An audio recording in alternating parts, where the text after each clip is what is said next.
Welcome to Life Recovery Today with Stephen Arterburn. In the next half hour, you'll obtain insights and tools to transform your life using the biblical principles found in the 12-step program. We believe everyone can benefit from a life recovery experience because we all have struggles in life. Struggles with addictions, food, depression, anxiety, and relationships, to name a few. You'll be encouraged to see how others have found a new way of life with hope for the future through life recovery.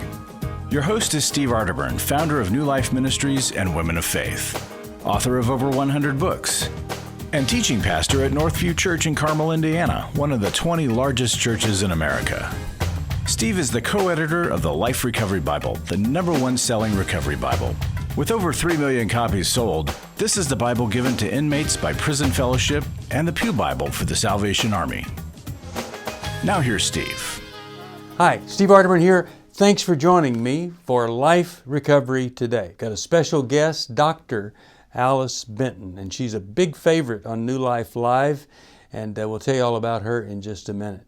But before we do that, I want to talk to you about a law. It's one of the laws of life recovery, and it's the law of confession. And so here is the law. When we confess, we will experience healing. Now, that just is amazing to a lot of people because they think that the best strategy is if you do something, you keep it to yourself. You don't tell anybody. And eventually, the problem goes away and you don't have to tell anybody. But when we conceal things, the problem doesn't go away. You go away. You cease being the person that you're called to be, the person you want to be, because whenever we conceal something, it has a force. We're called within ourselves to overcome it, compensate for it. And we really become just a superficial image of the person that God wants us to be. James 5:16 says this, "Confess your sins one to another and pray for each other that you might be healed." And then it says, "The prayers of a righteous person avail much." So there it is. It says it right there. It doesn't mean physical healing is going to happen every time. But if we are open and honest, we are setting ourselves up for every level of healing that we can experience. It might not be physical, but it could be spiritual or emotional, something like that. So I want to encourage you, if you were raised in a family where the big rule was don't talk, don't tell, don't admit, then I want you to know there's another way. We all talk about recovery being an honesty program. And when we honestly, humbly open up to another person, we form a link that can become a bond that really helps in the healing process. All of this right out of that little book called The 12 Laws of Life Recovery. I'm glad you're with me today, and maybe something I just said would motivate you to open up about a secret that you've been keeping. Maybe confess something that once you confess it, so much of that power is going to be taken out of it. All right, we'll take a break. When we come back, we're going to go to Dr. Alice Benton. I think you're going to like what she has to say. We're going to talk about some sexual integrity issues. We'll be back. Are you going through your struggles alone? Do you want someone to talk to help you through your pain? Do you feel like a failure when you relapse again, telling yourself, next time will be different? Don't walk this path alone anymore. Join a life recovery group today and be a person that your friends and family can be proud of. God created us to be in community, and we believe everyone can benefit from a life recovery experience. There are life recovery groups all over the country, and if there isn't one in your area, we can help you start one. Life Recovery brings recovery to you, right where you are. You'll take a journey with others to find healing and freedom. Whether you're looking to join a group or start one, New Life Ministries is here for you. Call us at 1-800-NEW-LIFE or visit liferecoverytoday.net.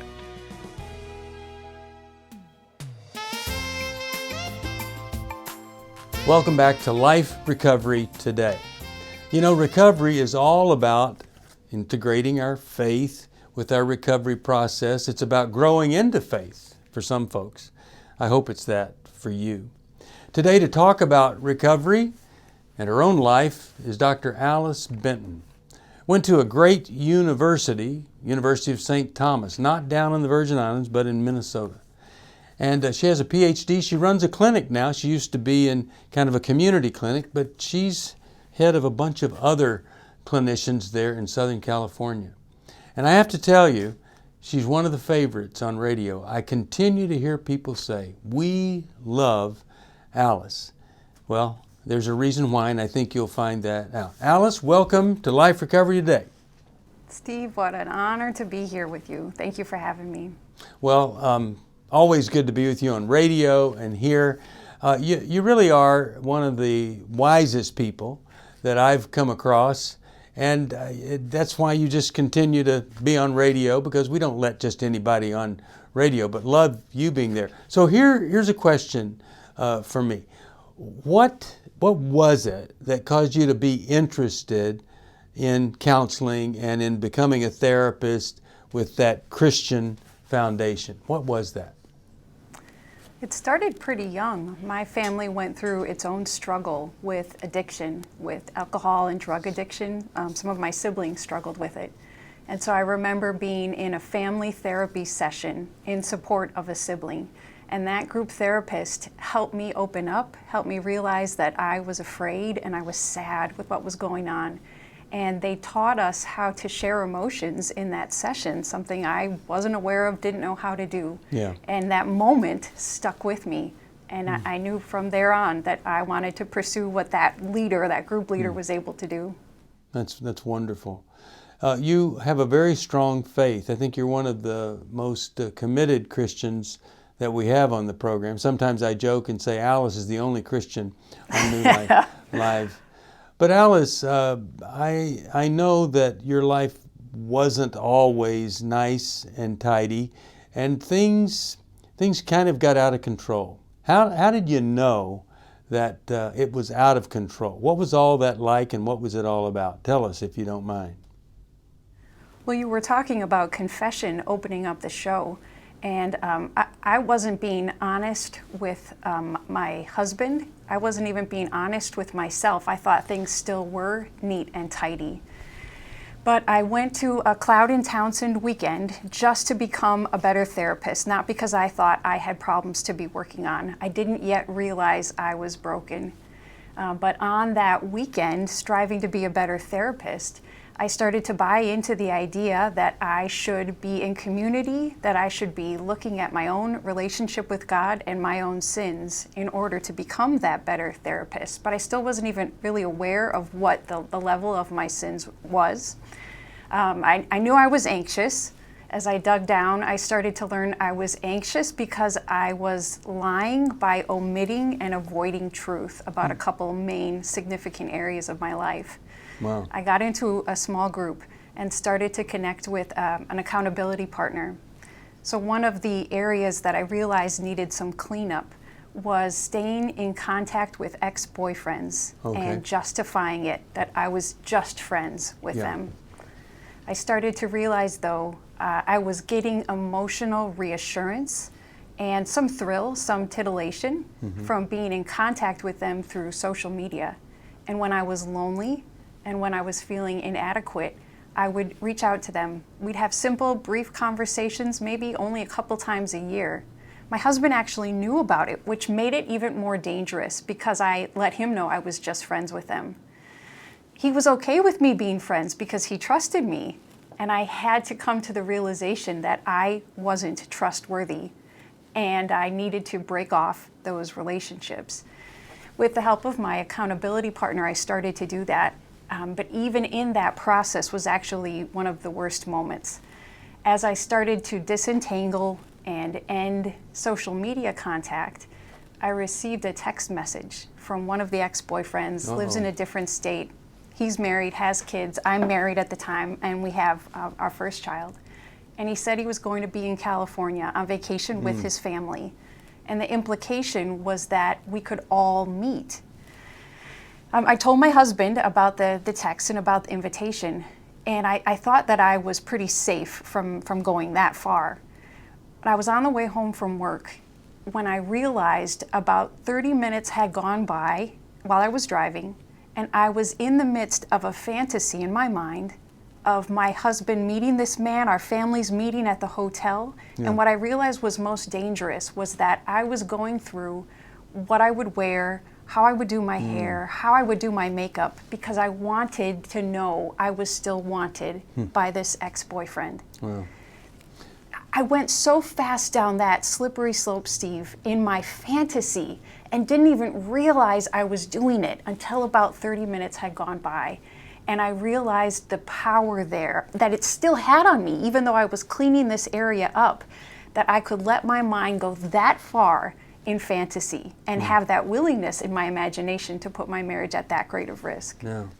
Well, I think what you're describing is something that many of us have experienced. I know for me, there was an old high school girlfriend, and we didn't interact, but I would write a letter or Christmas card, birthday, that was pretty much it. It was all written.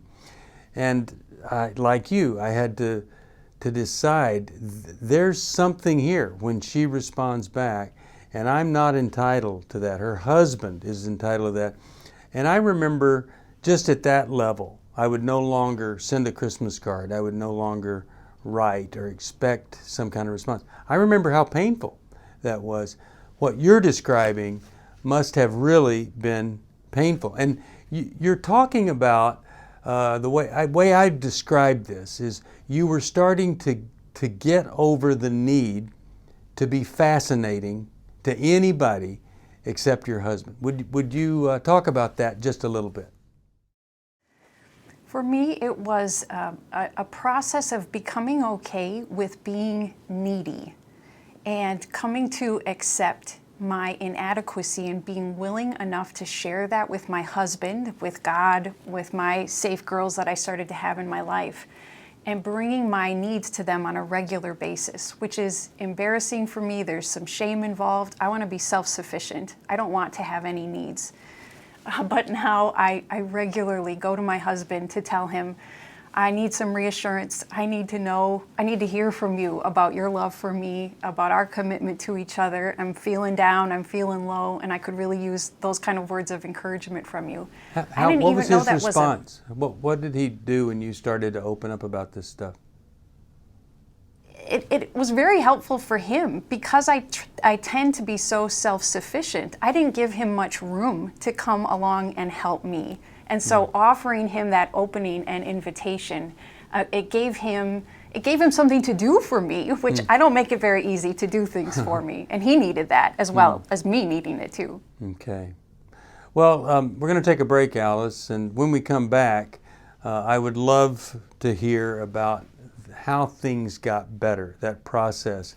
Because whatever happened in your personal life, I really do believe it led you to become one of the best therapists, one of the best Christian therapists that I've ever been around. And I'm so grateful and thankful for your humble spirit that you would be willing to share this. I know years ago, the training for a psychologist was share nothing about your life.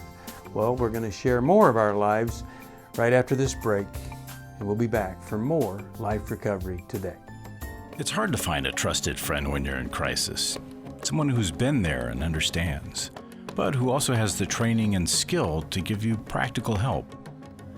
Family, friends, and churches want to help, but often they're not equipped to care for those dealing with problems like addiction and pornography, infidelity, anger, depression. New Life Ministries is here to provide help and hope in life's hardest places. We're not focused on making people feel better. We're focused on helping people do the work that will help them be better. At New Life, we have resources available to help you, like books, DVDs, CDs, workshops, and our network of licensed counselors.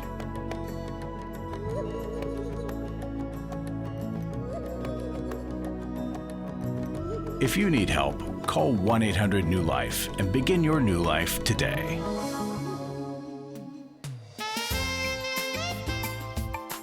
Welcome back to Life Recovery Today. Well, we're talking with Dr. Alice Benton. She is a therapist in Southern California and joins me on a regular basis on New Life Live. What we've just heard, well, it's all about her realizing she had a bit of a problem, that she needed something from some old boyfriends that really only a husband ought to be the one to provide. Alice, I so appreciate the vulnerability there. And I'm just wondering, how did things change? What happened and how did it all get better? Steve, I realized I had 3 areas where I was more vulnerable to eventual sexual immorality and even then a level of sexual immorality. One was on social media. I had no business being friends with ex-boyfriends. I'd look at photos of them and their girlfriends or now their wives. I'd compare myself to them. And something you'd said before, it was that thrill of being fascinating enough to them that if I reached out that they would respond to me. It was that interaction that fulfilled something within me. And I realized how toxic that was to my marriage. It wasn't protecting, it certainly wasn't enriching my marriage. So with the help of my accountability partner, I disconnected from any ex-boyfriend, anyone that I had had romantic feelings towards. I just had no business being in touch with them anymore. And if they were ever to contact me in any way, I still do this. I would let my accountability partner know, and I let my husband know about it, and I don't respond. I also realized that when it came to some entertainment novels, I was reading romance novels, and they weren't smutty romance novels, but they had sexual scenes in the novels, and I would read them but hide them during those scenes from anybody that was around me, especially if my husband was by me. And I had to put those books down and never pick them up again. So some of my favorite authors in those genres, I won't allow myself to read anymore. I'd switch to just Christian fiction. So if Fabio is on the cover, you're not picking that book up, I guess is what you're saying. Can't pick that book up. Okay, good. Can't pick it up. And then the third area. I had to clean up music too. I was listening to Spanish music. The Hispanic culture is a love of mine. I loved the music. But there was a genre of very sexual music that could send me into fantasy thinking as well. And so I had to cut that out, and I won't listen to it anymore. So what happened? I mean, did you instantly, were you in good shape? Did you get involved? I mean, you had your group there. Did you start working the steps? Tell us about how things got better.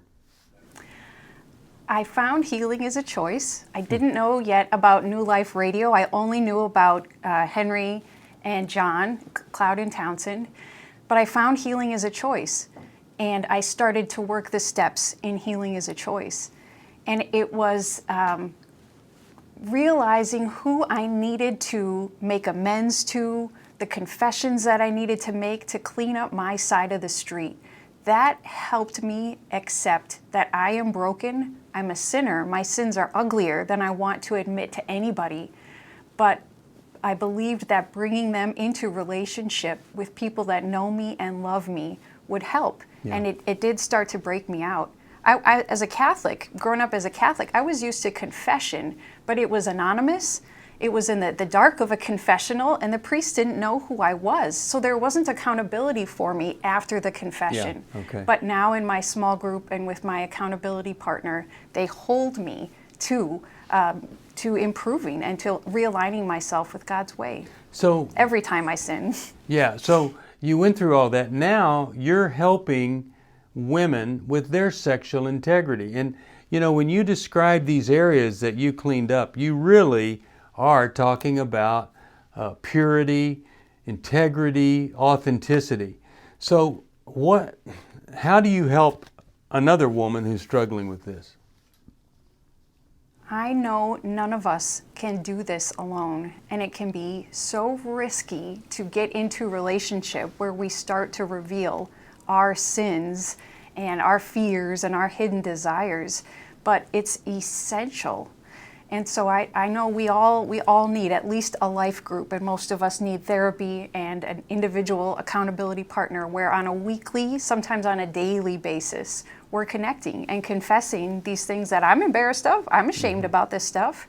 But as I'm loved and known in my confessions, that's what empowers me to move beyond and to get my needs met in a legitimate way by God and by my husband and by these women who are dear to me now. Right. And they're simple steps, but they're certainly not easy. They're not easy to keep up long term, but they make the difference. Well, I love it that you're one of these people that, you've never presented yourself as perfect. You've been open with your struggles. I've heard you speak and be open with your struggles. And every day you're going to work and you're really trying to help people. Now let's say that a woman is listening and she thought that sexual integrity meant you're not having a physical affair, you're not having sex with some guy you're not married to.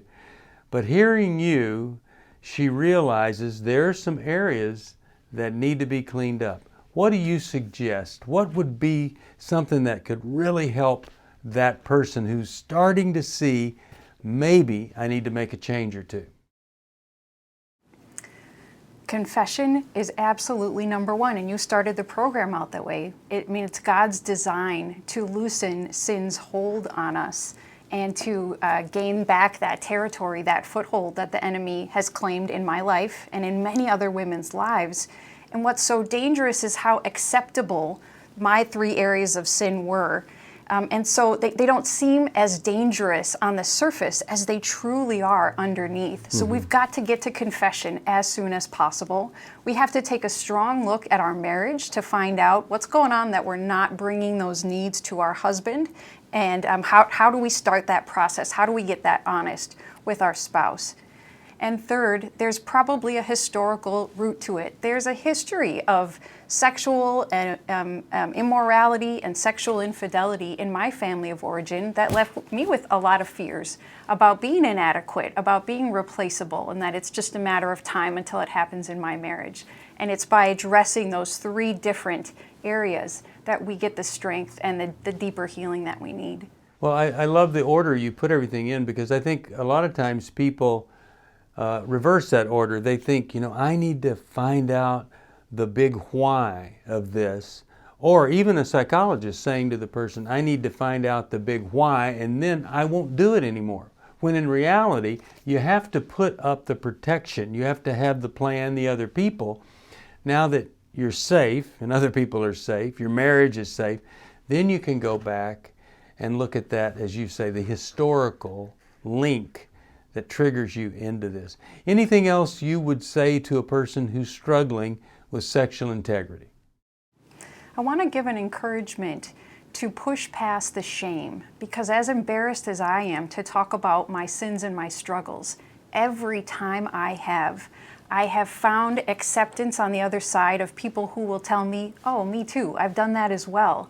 And when we're accepted, then we can really open up and reveal those deepest, darkest secrets. The weight is lifted and there's such freedom. Now I can be proud to let my children listen to my music, look at the books I'm reading, and get on my social media because I have nothing to hide anymore. It's really a great definition of freedom. Alice, I'm so grateful that you're on the program. Thank you for this, for sharing what your life was like and what it's like today. I hope it's an encouragement to anybody. And if you want to connect with Alice, you could email us at stevesocial@newlife.com, or you could call 1-800-NEW-LIFE. We'll be back after this. Life recovery isn't just about making the courageous choice to give up an addiction or dependency. It's a journey towards health, wholeness, and becoming your very best you. If you need resources to help you in your journey, we can help. There are many life recovery resources that you can do on your own, with a group, or with your church.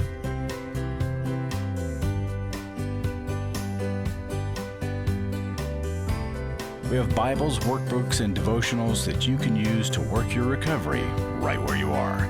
That's the beauty of life recovery.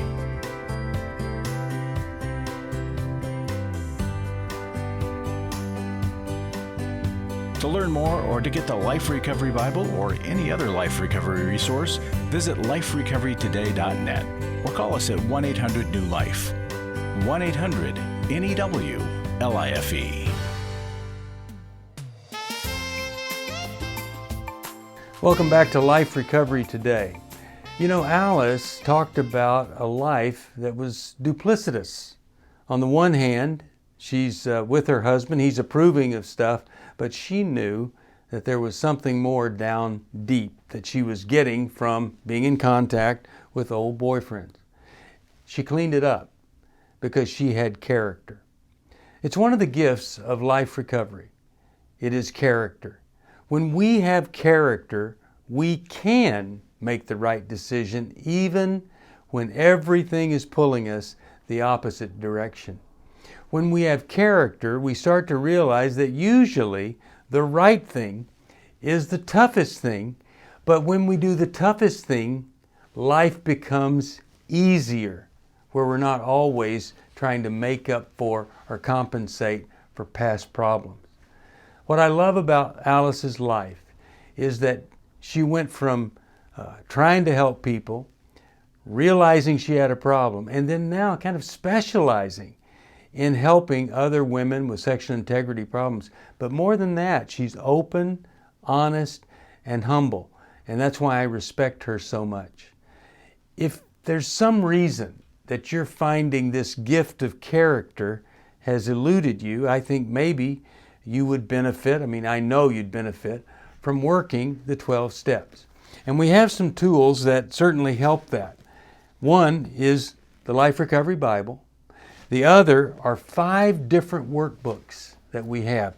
There's the workbook for anything, and then we have 4 other workbooks that Dr. Dave Stoop and I put together.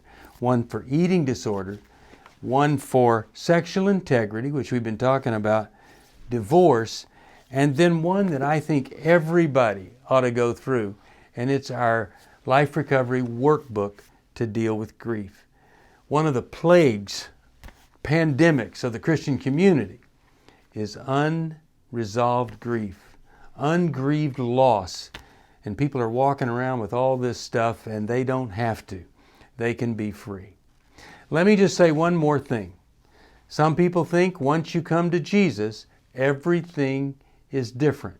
Well, I'll tell you, your address after you die is different when you come to Christ. But it doesn't cap your teeth, it doesn't grow hair back, and it doesn't provide instant character. So, once you're a Christian, now you've got a real motivation to be like Jesus. And that takes some work. Thanks for joining me. If you need some help, call 1-800-NEW-LIFE. If you want to send me a message, stevesocial@newlife.com. Thanks for watching. See you next time.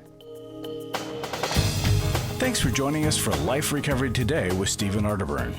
We hope this program has helped you integrate God's truth and wisdom into your recovery journey. This program is brought to you by New Life Ministries, and it's your support that keeps this program on the air.